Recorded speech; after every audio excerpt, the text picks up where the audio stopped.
Samantala, arestado sa isang buy-bust operation sa Bataan ang dating tauhan ng Bureau of Jail Management and Penology o BJMP. Dito nasabat ng operatiba ang nasa higit 800,000 pisong halaga ng shabu. Yan at ang iba pang mga rumarapidong balita mula sa probinsya, hatid ng iba't ibang istasyon sa ilalim ng MBC Media Group.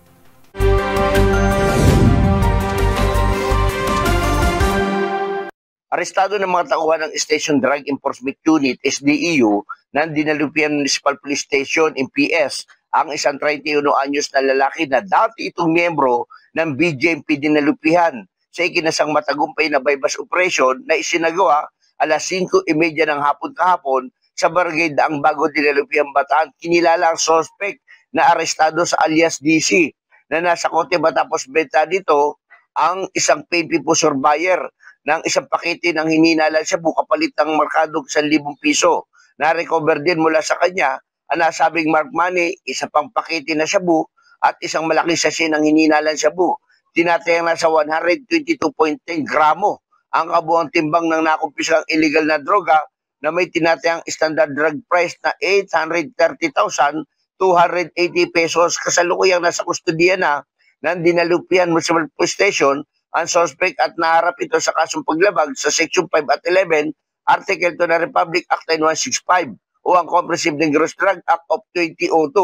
Ang nasabing operasyon ay bahagi ng patuloy na pagpapaigting ng PNP sa kampanya laban sa illegal na droga. Para sa MBC TV Network News, RH37, Danny Kumilang, una sa Pilipinas, una sa Pilipino. Nasa kustodiyang inang Mabini Police Station ang 4 na kalalakihan habang ang isang minor de edad ay itinanover sa MSWD matapos silang mahuli sa akto na nagkukultivate ng bagong tanim ng marijuana sa kabundukang bahagi ng Sitio Talahi, Barangay Villacorta, Mabini. Batay sa ulat ni OIC Chief of Police Jade Magaraig na ipinarating sa tanggapan ni Provincial Director Colonel Arbil Mercolio, nagsagawa ng operasyon ng Provincial Drug Enforcement Unit, Provincial Intelligence Unit ng Pangasinan PPO, Regional Drug Enforcement Unit ng PRO1 at Pangasinan Pest Provincial Mobile Post Company, katuwang ang Mabini Police. Binunot ang nasa 206 na marijuana seedlings na may halagang 8,240 pesos na nakatanim sa may 300 square meters na lupain.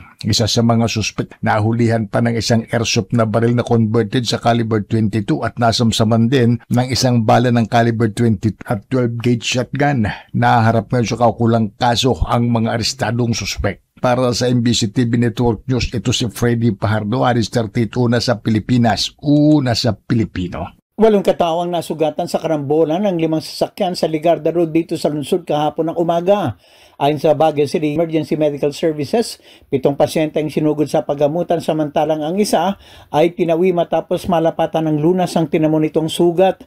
Batay sa investigation report mula sa Traffic Enforcement Unit ng Baguio City Police Office, kasalukuyang tinatahak ng driver ng isang Toyota Previa ang kalsada ng aksidente nitong salpukin ang konkretong pader ng isang hotel sa lugar. Sa halip na tumigil, nagtuloy-tuloy na dumiretso ang sasakyan at binangga ang isang motorsiklo na sanhi na pagkasugat ng driver, ang nakaangkas at isang pedestrian na nahagip ng motorsiklo. Ang Toyota Previa ay tuluyang sumalpok sa isang Toyota Innova sa harap nito na sanhi ng pagkapinsala ng 2 sasakyan sa harapan at likuran naman ng Innova. At dahil sa impact na puwersa, ang Innova na tama ng isa pang Toyota Hilux sa harap na sumalpok din sa isang Tamaraw ETX. Pareho nagtamo ng pinsala ang 2 sasakyan sa harapan at likurang bahagi.